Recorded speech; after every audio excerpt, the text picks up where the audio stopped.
감사합니다. 예, 사순절 40일 영적 순례 8번째 날을 우리 함께 동행해 나가겠습니다. 오늘 말씀은 혼자가 아닙니다 라고 하는 제목으로 우리 말씀의 은혜 나누고 싶습니다. 예수님이 말씀하셨습니다. 나는 처음부터 너희에게 말하여 온 자니라. 내가 너희에게 대하여 말하고 판단할 것이 많으나 나를 보내신 이가 참되시며 내가 그에게 들은 그것을 세상에 말하노라 라고 말씀하셨어요. 자, 그러나 이 말을 듣는 사람들은 이 말이 아버지 하나님을 가리켜 말씀하신 줄을 전혀 깨닫지를 못했습니다. 또 예수님이 말씀하셨습니다. 나는 세상의 빛이다. 나를 따르는 자는 어둠에 다니지 아니하고 생명의 빛을 얻을 것이다. 이렇게 말씀하셨어요. 자, 그런데 바리새인들이 또 이 말을 듣고 이렇게 말했어요. 당신이 스스로 자신에 대하여 증언하니 그 증언은 참되지 못하오. 참된 것이 못되오. 이렇게 말했어요. 예수님을 보내신 이 하나님이죠. 하나님의 뜻에 따라 그대로 가감없이 세상에 말하려고 하셨습니다. 자, 그런데 어느 누구도 그 말씀을 제대로 깨닫지를 못했어요. 또 예수님 자신이 누구인지에 대해서 세상에 알리려고 하셨습니다. 자, 그러나 사람들은 그 말을 듣고 인정하기는커녕 트집만 잡고 예수님을 잡아 죽이려고만 했습니다. 자, 이렇게 예수님을 이해하거나 또 들으려 하는 그런 사람들이 아무도 없었습니다. 그저 자신들의 생각과 다르다라고 하는 이유 때문에 예수님을 배척했어요. 예수님의 제자라고 남다르지 않았습니다. 예수님이 하시고자 하는 일에 믿지 못하겠다고 불순종하기를 반복도 했고요. 또 수제자인 베드로는 죽기까지 따르겠다라고 말을 해놓고서 닭이 울기 전에 3번씩이나 예수님을 부인했습니다. 예수님의 가족은 어땠을까요? 예수님의 가족도 역시 마찬가지였어요. 예수님이 미쳤다라고 하는 소문이 도니까 자기네들한테 피해가 될까봐 예수님을 잡아서 데리고 가려고 예수님을 잡으려고 왔습니다. 자, 그러면 예수님의 어머니는 어땠을까요? 어머니는 예수님을 이해했겠죠. 그러나 예수님도 똑같았어요. 예수님의 어머니는 예수님의 그 탄생 과정을 몸소 다 체험했던 자였음에도 불구하고 어머니도 예수님을 잡으려고 오는 그 가족 안에 함께 있었다라고 하는 것입니다. 자, 예수님은요, 이렇게 철저하게 혼자이셨습니다. 어느 누구도 예수님을 이해하고 예수님을 적극적으로 도와주었던 사람은 아무도 없었어요. 아무도 없었어요. 그 주변의 사람들, 그리고 따라다니는 제자들, 그리고 한 가족, 또 어머니조차도 예수님을 이해하고 예수님을 도와줬던 사람이 없었다라고 하는 것입니다. 여러분, 예수님이 얼마나 외로우셨을까요? 그 당시 그 사역하셨을 그때에, 공생애의 삶을 살아가셨을 때에 얼마나 외로우셨을까. 이해해주는 사람도 없고 또 편히 쉴 장소와 또 시간도 없었죠. 쉬려고 할 때마다 사람들이 몰려와서 나 좀 고쳐주시오. 내 문제 좀 해결해 주시오. 나한테 기적 좀 보여주시오. 라고 하면서 끊임없이 쫓아다니면서 예수님이 쉬려 할 때마다 쉬지도 못하고 그렇게 했죠. 반대로 예수님을 이용해서 자기 이익을 얻으려는 사람들, 또 예수님을 배반하는 사람들, 그리고 예수님을 시기하는 사람들, 그리고 돈 받고 거짓 환담하는 사람들, 또 호시탐탐 트집 잡아서 올무에 걸려 넘어지게 하려는 사람들, 그래서 잡아서 죽이려고 하는 그런 사람들만 그 주변에 있었습니다. 자, 사랑하는 여러분, 여러분들은 어떠세요? 여러분들은 어떠세요? 여러분들은 주변에 여러분들의 마음을 알아주고, 또 힘듦을 알아주고, 또 기꺼이 와서 도와주고, 또 비판보다는 이해해주는 그런 사람들이 여러분들 주변에 있으십니까? 여러분들의 가족은 그런 가족이에요? 이해해주고 도와주는 가족이십니까? 또 여러분들의 믿음의 식구, 우리 교회 성도들은 또 그런 성도들이십니까? 이해해주고 또 기꺼이 도와주는 그런 분들이십니까? 또 여러분들의 이웃 중에 여러분들을 이해해주고 또 여러분들을 도와주는 그런 이웃이 있으십니까? 만약 한 사람이라도 있다면요, 참 행복한 사람일 거다라고 하는 생각이 듭니다. 때로 이렇게 살다 보면 정말 외로울 때가 있죠. 외로울 때가 있습니다. 이해해주고 먼저 와서 도와주는 그런 한 사람이 있었으면 참 좋겠다. 참 좋겠다라고 하는 그런 마음이 들 때가 있습니다. 지난 20년간 제 삶을, 목회의 삶을 한번 돌아와 봤는데요. 그 20년의 목회를 하면서 수많은 분들의 죽음을 보아왔습니다. 장례를 치러 왔죠. 자, 그 중에는 스스로 목숨을 끊으신 분들도 많이 있었습니다. 그때마다 드는 생각이 있었는데요. 그 마지막 순간 얼마나 외로우셨을까라고 하는 생각입니다. 각자 죽음을 택한 외적인 이유는 다 달랐겠지만 결국 그 마지막 순간에 극단적인 선택을 한 이유, 그 이유는 누군가가 그 순간 도움의 손길, 이해해주는 그 마음, 그것이 없었기 때문에 그 극단적인 선택을 하지 않았을까, 이런 생각을 하게 되었습니다. 여러분, 예수님도 어떠셨을까? 그 극단적인 그 외로움의 순간들, 어느 누구도 이해해 주거나 어떤 누구도 도와주는 그런 상황이 없는, 그런 환경이 없는 그런 상황 가운데서 예수님도 그 외로운 가운데서 어떠셨을까? 또 그 외로운 상황 가운데 어떻게 하셨을까? 우리가 생각을 해봅니다. 자, 그런데 참 놀라운 것은 오늘 본문에 보면 예수님이 이렇게 말씀을 하셨다라고 하는 거예요. 나를 보내신 이가 나를 혼자 두지 않으셨다. 나를 보내신 이가 나를 혼자 두지 않으셨다. 나를 보내신 이가 나와 함께 하시도다. 이렇게 말씀하고 있다는 거예요. 자, 예수님은 아무도 이해해주지 않고 아무도 도와주지 않는 그런 상황 속에서 오히려 트집 잡고 배반하고 잡아 죽이려는 사람들 속에서 전혀 외롭지 않다라고 이렇게 말씀하고 계시다는 거예요. 전혀 외롭지 않으시대요. 자, 왜입니까? 나를 보내신 이, 즉 아버지 하나님께서 예수님 자신을 혼자 두지 아니하셨다라고 하는 거예요. 아버지 하나님이 예수님 자신과 함께 하셨다라고 하는 거예요. 예수님은 그 극한 외로움 가운데서 하나님이 함께 하심을 바라보셨다라고 하는 것입니다.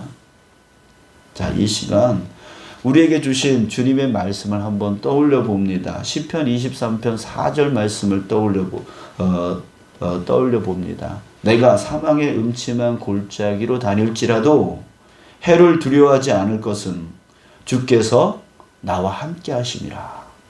주의 지팡이와 막대기가 나를 안위하시나이다.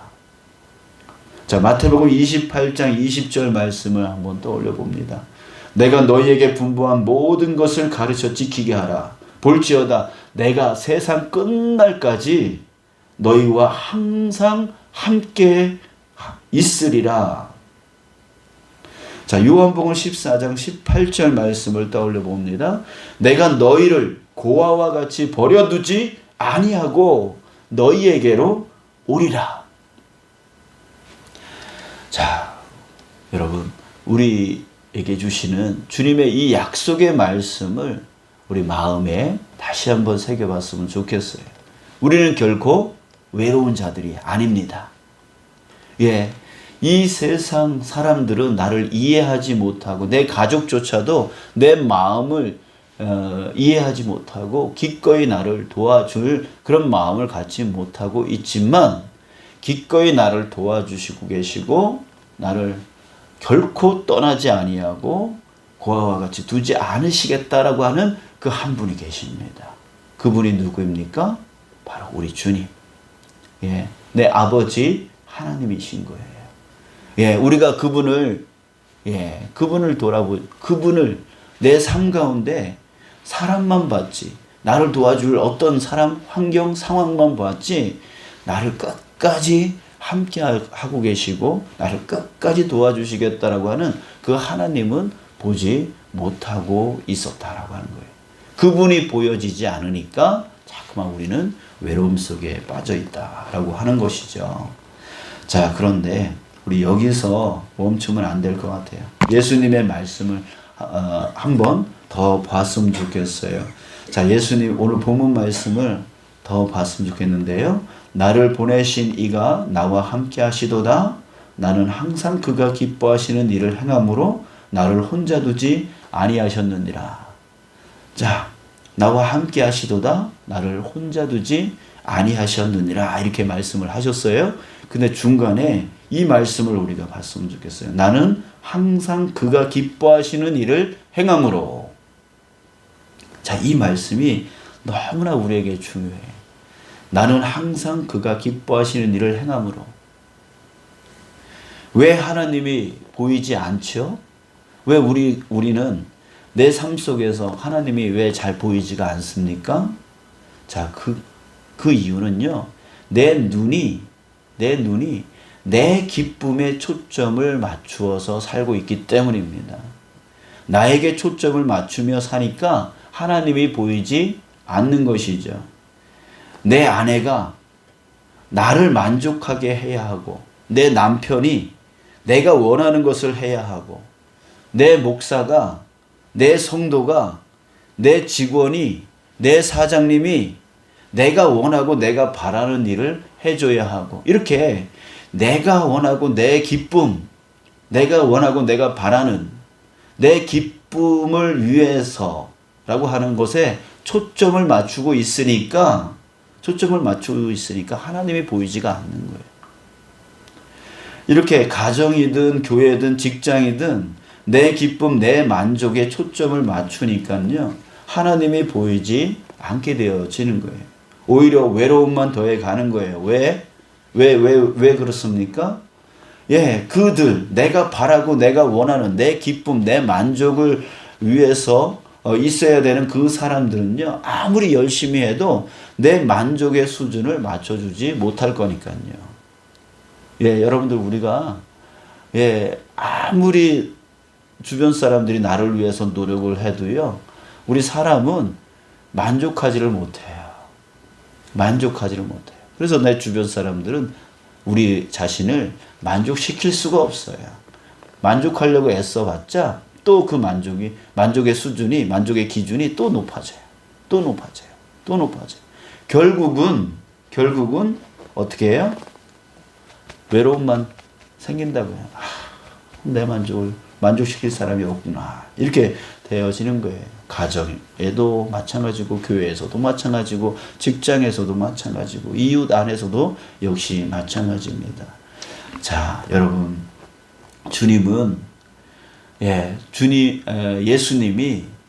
예수님이 하나님이 자기 자신을 혼자 두지 아니하셨다고. 아니하셨다고. 하나님이 나와 함께 하신다라고 하는 것을 볼 수 있고 알 수 있었던 이유는 그 눈이, 예수님의 그 눈이, 그 초점이 자기 자신의 기쁨에 초점을 맞추신 게 아니라 나는 항상 그가 기뻐하시는 일을 행함으로 하나님의 기쁨에, 하나님이 기뻐하시는 일에 초점이 맞춰져 있었다라고 하는 거예요. 그래서 무엇을 하면 하나님이 기뻐하실까? 어떻게 하면 하나님이 기뻐하실까? 이것에 초점을 맞추고 그 하나님이 기뻐하시는 일을 행했다라는 거예요. 예. 하나님이 기뻐하시기 위해서 내 아내에게 어떻게 할까? 하나님이 기뻐하시기 위해서 내 남편에게 어떻게 할까?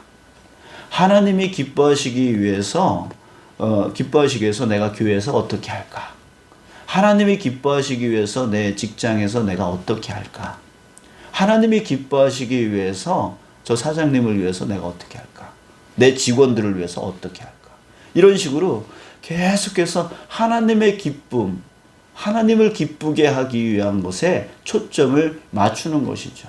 가정에서도, 교회에서도, 또 직장에서도, 또 이웃 안에서도 하나님이 기뻐하시기 위하여 무엇을 할까? 어떻게 할까? 이 초점이 바로 예수님의 초점이었어요. 그러다 보니까 그 하나님이 기뻐하시는 일을 위해서 그 일을 하니까 자그마한 열매가 맺히더라도 하나님이 나와 함께 하시는구나. 하나님이 나를 돕고 계시는구나. 하나님이 나를 인도하고 계시는구나 라고 하는 것, 하나님이 움직여 나가시는 것, 하나님이 도와주시는 게 보이기 시작하는 거예요. 그게 바로 우리가 누려야 될 은혜이고 우리가 누려야 될 삶인 것이죠. 그럴 때에 우리는 주변 사람들이 나를 뭐라 할지라도, 어떤 내 가족이 나를 돌아보지 않더라도 우리는 외로운 가운데 빠져 살아가지 않게 되어집니다. 내가 혼자가 아님을 알게 되어지는 것이죠. 예수님의 그 외적인 모습을 보았을 때 어느 누구도 예수님을 이해해 주거나 예수님의 말을 들어주거나 인정해 주는 사람들이 없었어요. 가족까지도. 그리고 그 배로 낳았던 그 어머니조차도 예수님이 미쳤다고 하니까 예수님 잡으러 왔다는 얘기예요. 어느 누구도 이해해 주는 사람이 없었어요. 외적으로 그렇게 이해해 주는 사람이 없었어요. 그럼에도 불구하고 예수님은 외롭지 않다라고 말해요. 하나님이 항상 나와 함께 계시고 나를 돕고 계시고 나를 인도하고 계시다라고 하는 그 마음으로 모든 것을 이겨나가시는 예수님을 볼 수가 있습니다. 사랑하는 여러분, 저와 여러분들도 바로 그런 삶을 누려나가기를 주님의 이름으로 축복합니다. 여러분, 기대하지 마세요. 주변 사람들이 날 이해해 줄 거라고 기대하지 마세요. 주변 사람들이 기꺼이 내가 너를 도와줄게 라고 하는 거, 그런 거 기대하지 마세요.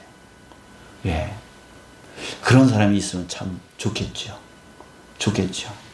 그러나 우리에게 실망이 될 뿐입니다. 내 마음 100% 아는 사람 없습니다. 나를 위해서 100% 자기의 것을 나눠주면서 나를 도와줄 사람은 세상에 없습니다. 그러나 계십니다. 반드시 있습니다. 그분이 누구예요? 바로 우리 주님. 주님만은 나를 이해하시고 주님만은 기꺼이 자신의 생명까지도 아끼지 아니하시며 나를 위해서 대신 죽으실 정도로 그 큰 사랑으로 나에게 다가오셔서 나를 도와주시고 이끌어 주시고 힘부어 주시고 다시 회복해 주시고 또 낙심되어질 때 위로하여 주시고 도와주시는 분이 바로 주님이십니다.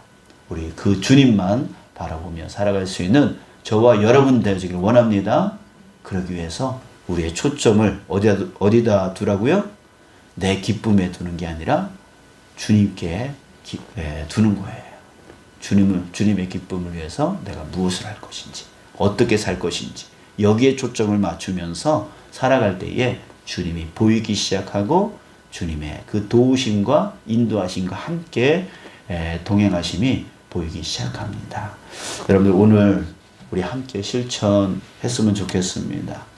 마음을 알아주지 못해서 또 도움을 받지 못해서 외로운 가운데 있는 사람들이요 우리 주변에 많이 있습니다. 내 가족 안에도 있고요. 또 내 이웃에게 이르기까지 내 주변에 수많은 사람들이 바로 우리 마음처럼 누군가가 나 좀 이해해 줬으면 좋겠다.